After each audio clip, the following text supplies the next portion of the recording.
Salut, dans cette vidéo, je vais te montrer comment utiliser ClickUp pour la gestion de projet.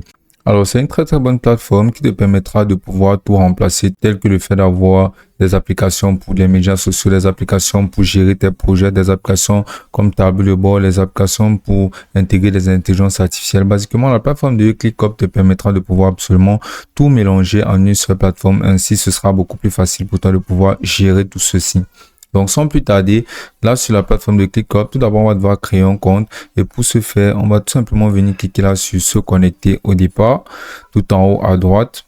Et là, tu seras redirigé vers cette page où je devrais tout simplement t'inscrire en créant un compte via une adresse email et un mot de passe. Donc, pour ce faire, tu auras tout simplement à saisir ton adresse email ici. Basiquement, l'adresse email de ton entreprise ou bien simplement ton adresse email professionnelle. Ou bien sûr, tu auras la possibilité de te connecter via Google qui sera beaucoup plus rapide en cliquant là-dessus. Et là, tu verras une nouvelle fenêtre où sera affiché ton compte Google actuel sur ton PC. Là, tu verras un petit questionnaire que tu auras à répondre vite fait. Pourquoi souhaitez-vous utiliser ClickUp? Donc, tu vas venir cliquer là, par exemple, sur personnel. Là, sur le nombre de personnes qui sont incluses dans ton staff, tu vas venir cliquer sur toi uniquement ou bien répondre de la manière la plus convenable selon tes critères d'utilisation. Tu vas cliquer sur suivant et là tu vas essayer de démontrer comment tu vas essayer de présenter le moyen par lequel tu as entendu parler de ClickUp et là tu vas cliquer sur suivant et là tu vas devoir concevoir un espace de travail, ce qui est tout simplement la base de la plateforme. Donc là tu vas nommer ton espace de travail et là tu vas cliquer là par exemple sur terminer après avoir inséré ce nom qui correspondra au nom de ton espace de travail. Et là, tu pourras percevoir le tableau de bord de la plateforme de ClickUp. Donc là, sur ce tableau de bord, il y aura tout plein de fonctionnalités et aussi un menu contenant absolument toutes les fonctionnalités de la plateforme.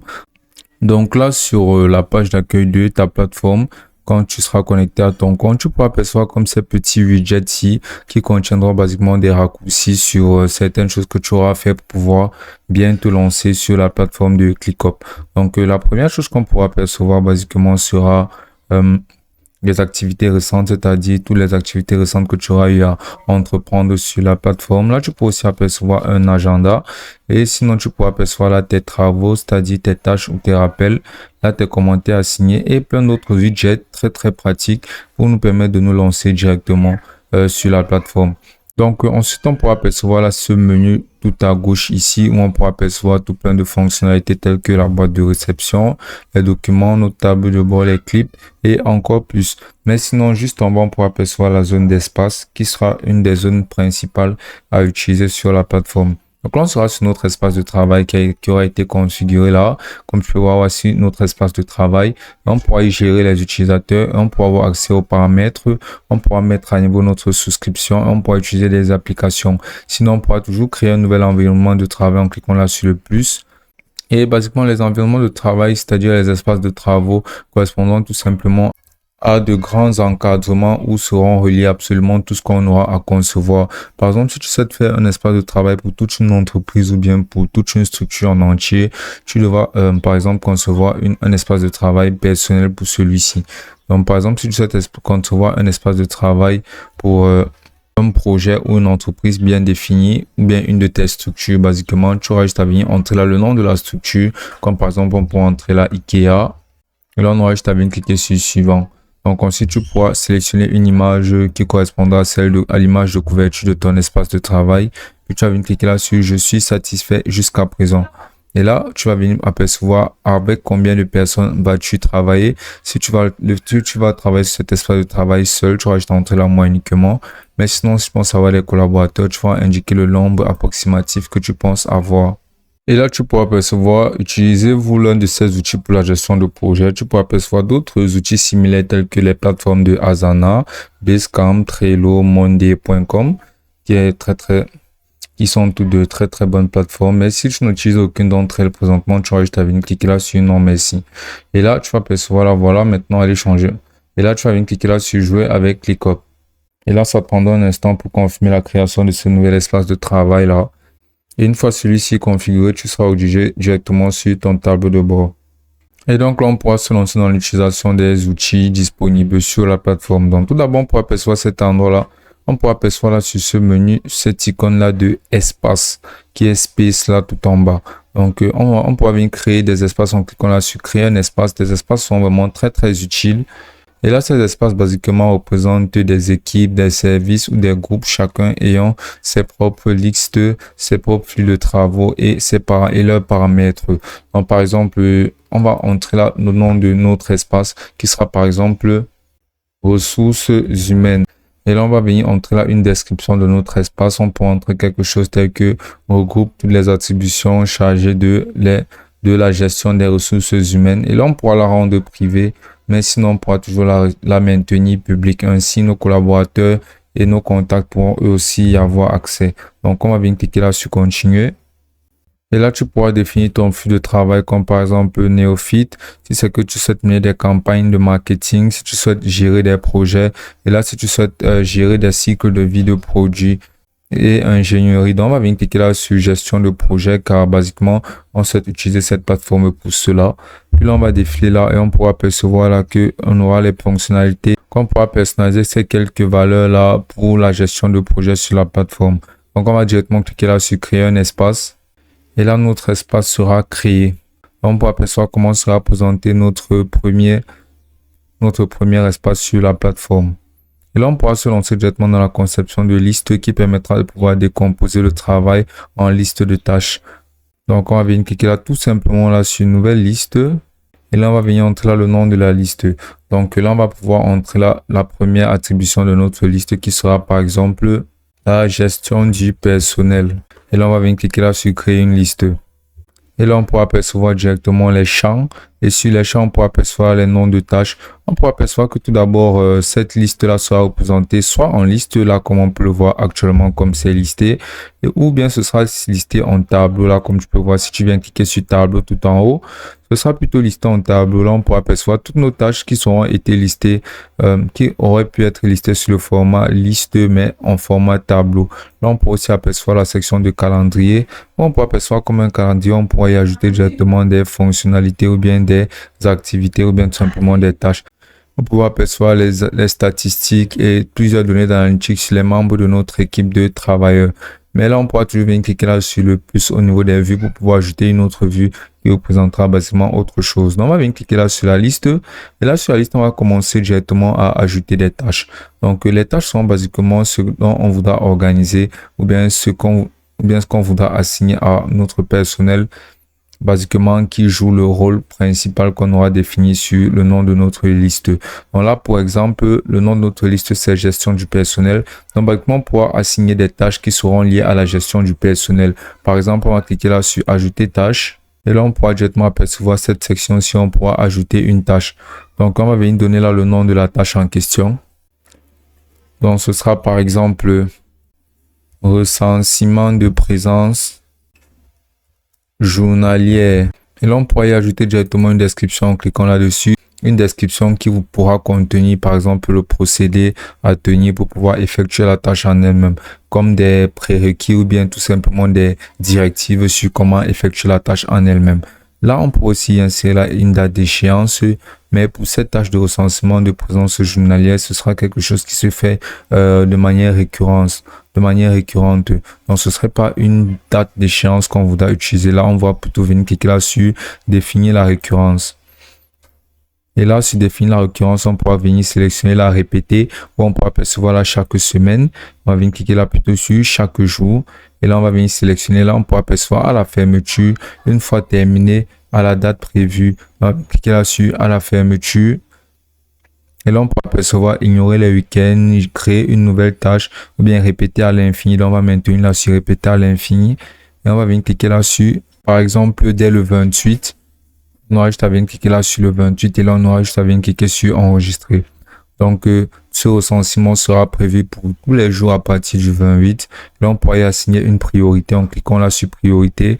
Et là, on pourra venir cliquer là sur normal. Et là, on pourra y assigner une étiquette. On pourra rechercher ou créer une nouvelle étiquette. Sinon, on pourra y associer d'autres attributions en cliquant là sur les 3 points alignés. Et là, on pourra avoir la estimation du temps, dépendance, sous-tâche ou checklist. Donc, on pourra venir cliquer là, par exemple, sur checklist. Et là, on pourra ajouter des éléments à notre checklist juste là en bas. Puis, on pourra venir cliquer là sur champ personnalisé. Là, au niveau de champ personnalisé, on pourra toujours venir cliquer là sur créer un champ. Et là, on verra absolument tout, on verra d'autres champs possibles tels que liste déroulante des textes, comme par exemple en cliquant là sur texte, on pourra y ajouter par exemple directive. Donc si on souhaiterait insérer des directives à cette tâche, pour faciliter beaucoup plus la tâche aux employés qui l'effectueront, on pourra entrer là comme nom du champ directive et là comme description on donnera exactement les détails de comment procéder pour pouvoir faire les activités en elles-mêmes ou bien la tâche en elle-même. Maintenant, on pourra apercevoir la type qui correspond au type de texte qu'on voudra assigner à cette zone de texte-ci. Et là, on pourra apercevoir la mise à jour de progression, agent, case à cocher, date, email. Basiquement, on pourra y insérer n'importe quel type de texte qu'on voudra y insérer. Donc, on va venir cliquer là sur texte. Donc, on va venir cliquer là sur créer. Et là, ce nouveau champ sera inséré à notre tâche. Et là, tu verras que ton champ personnalisé aura été inséré. Donc, tu pourras toujours créer d'autres champs. Il y a juste une très longue et grande possibilité de champs à créer. Tu pourras même insérer là un champ pour les dates. Tu pourras insérer là pour une zone de texte long, pour une liste déroulante, pour des nombres. Par exemple, si tu souhaites insérer un budget, tu auras juste à venir cliquer là sur argent. Et là, tu pourras entrer là, par exemple, comme nom du champ budget. Et là, tu pourrais ajouter une description, comme par exemple expliquer là dans la description que c'est le budget conçu pour gérer tout le personnel qui aura à entreprendre cette tâche-là. Et là, tu vas venir entrer là le type. Et là, tu vas venir sélectionner là la devise qui pourrait être euro et dollar américain ou bien quoi que ce soit d'autre. Et là, tu vas venir cliquer là sur créer. Donc là, tu verras que ce champ personnalisé de budget et de directive sera ajouté. Tu pourras toujours créer d'autres champs en cliquant là sur créer un champ. Et là, tout en bas, tu pourras voir que tu pourras y ajouter un fichier, comme par exemple des documents qui permettront de pouvoir avoir plus de détails sur les tâches à effectuer, sur toute la liste du personnel en elle-même. Donc, tu pourras venir cliquer là sur fichier. Et là, tu pourras entrer là sur le nom du fichier, la liste du personnel. Puis là, tu pourras donner une description, mais là, le type d'attribution sera fichier. Tu vas venir cliquer là sur créer. Donc, basiquement, ta possibilité de champ à insérer sera juste infinie. Tu pourras même insérer des localisations, des personnes directement, des numéros de téléphone, des évaluations, des zones de texte, des sites web. Basiquement, énormément de fonctionnalités sont disponibles pour toi pour ajouter comme champ. Donc là, ensuite, pour ta checklist, tu pourras venir entrer là les éléments. Donc, comme par exemple, la première chose à faire dans une checklist, ce sera tout simplement de donner là un peu comme des sous-tâches. Et là, comme sous-tâche, tu pourras entrer quelque chose comme appel journalier. Ensuite, tu pourras venir cliquer là sur le plus. Et là, tu pourras entrer là, rédiger des fiches de présence. Et là, tu pourras toujours appuyer sur le plus. Et là, tu pourras entrer là, répertorier les absents. Et là, tu pourras toujours appuyer là sur le plus et ajouter toutes les tâches ou bien les sous-tâches que tu voudras insérer directement sur ta checklist. Donc, ensuite, là, tu pourras venir cliquer là sur document. Et là, sur document, tu pourras voir tout plein de documents que tu pourras insérer tels que des tableurs, des colonnes, des listes ClickUp, et plein d'autres. Et aussi, tu pourras apercevoir là les rappels qui font en sorte que tu seras rappelé constamment d'une certaine commande. Donc, tu pourras venir cliquer par exemple sur créer un rappel après avoir inséré là le nom du rappel. Puis là, tu vas venir cliquer là sur discussion. Et là, tu pourras envoyer des discussions ou bien donner un nom à une discussion précise qui sera ouverte au public ou bien aux employés sur la tâche en question. Là, tu pourras apercevoir la table blanche que tu pourras aussi créer. Donc, une fois que tu auras fini de personnaliser toute ta tâche, tu auras juste à venir cliquer là sur créer tâche. Et là, tu verras que ta tâche avec absolument toutes les options que tu auras à personnaliser, à paramétrer au préalable seront insérées ici. Donc là, basiquement, tu pourras te servir de la plateforme comme une plateforme où tu pourras lister des tâches, paramétrer des rappels, effectuer des échéances, insérer des échéances, insérer toutes les informations et les données de la tâche. Ainsi, lorsque tes employés ou bien les membres de ton staff auront accès à cet espace de travail, là, plus précisément à cette liste, ils pourront directement avoir accès à toutes les directives, à toutes les instructions que tu leur auras données grâce à ceci. Donc là, tu pourras apercevoir plus bas là les documents qui te permettront de pouvoir envoyer directement et insérer des documents accessibles à tout le monde, c'est-à-dire des documents qu'ils pourront utiliser pour pouvoir mieux effectuer leurs tâches. Là, tu peux aussi apercevoir l'option de tableau de bord. Et là, tu pourras créer un tableau de bord tout simplement en cliquant là sur tableau de bord simple. Sinon, tu pourras apercevoir rapport d'équipe, suivi du temps, portail client, gestion de projet et bien commencer à partir de zéro. Et là, on va te demander tout simplement de sélectionner l'emplacement. Tu vas venir sélectionner la ressource humaine qui est la liste que tu vas eu à apercevoir à concevoir au préalable. Et là, tu vas venir cliquer là-dessus, créer un tableau de bord. Donc là, tu pourras apercevoir là ton tableau de bord avec absolument tout plein de données d'analytique qui correspondront à l'utilisation ou bien basiquement à tout ce qui sera entrepris sur ton tableau de bord, comme par exemple des tâches non assignées, des tâches en cours, des tâches achevées, des tâches complètement achevées, les tâches ouvertes par assignées, les tâches totales par assignées. Basiquement, il y aura absolument toutes les données de tout ce qui sera entrepris sur les listes que tu auras eu à insérer dans ton tableau de bord. Donc là, c'est vraiment une très bonne idée. Donc c'est vraiment une très bonne fonctionnalité. Là, tu peux apercevoir exactement ce qui se passe en temps réel sur les tâches que tu auras eu à ordonner ou bien à présenter à ton staff. Donc ensuite, tu peux aussi apercevoir cette option-là de clip. Mais sinon, tu pourras toujours apercevoir cette option-là de relève de temps qui te permettra de pouvoir enregistrer ton temps et ton temps d'action pour tout ce que tu auras entrepris basiquement. Ainsi, tu pourras avoir un peu une idée globale de combien de temps te prennent certains projets, de combien de temps te prennent certaines activités. Donc, tu auras comme un petit recensement de tout ceci ici. Là, tu pourras toujours venir cliquer là sur le plus et là, tu verras que tu pourras toujours insérer des objectifs. Alors, les objectifs, c'est très important lorsqu'on veut soit gérer, par exemple, un staff ou bien un personnel, ou bien lorsqu'on veut faire grandir son entreprise. Donc là, tu pourras venir cliquer là sur les objectifs et là, tu vas venir cliquer sur définir un objectif. Car une fois un objectif défini, ça nous donne une priorité comme un sens de ce qu'on devra atteindre et ça nous donne encore plus envie d'aller de l'avant. Donc là, comme nom de l'objectif, tu peux entrer là, par exemple, comme avoir un chiffre mensuel hebdomadaire de 3000 euros. Et là, tu vas venir cliquer là sur OK. Et là, tu peux apercevoir le propriétaire que tu vas sélectionner. Tu vas mettre toi, c'est-à-dire le compte principal comme propriétaire. Et là, tu vas venir cliquer sur OK. Et maintenant, tu peux apercevoir qui a accès à ces objectifs. Tu vas pouvoir entrer là l'environnement de travail, c'est-à-dire tout ton environnement de travail en incluant ton staff et tes collaborateurs. Donc, tu vas venir cliquer là-dessus ou bien tu pourras le rendre privé et faire en sorte que seul toi aies accès à ceci. Et ce sera une très bonne idée de le rendre public. Ainsi, même tes employés pourront voir l'objectif à atteindre et seront encore plus motivés. Donc, tu vas venir cliquer là sur OK. Et là, tu pourras apercevoir, y a-t-il une date à laquelle l'objectif devra être atteint? Et là, tu vas définir une date.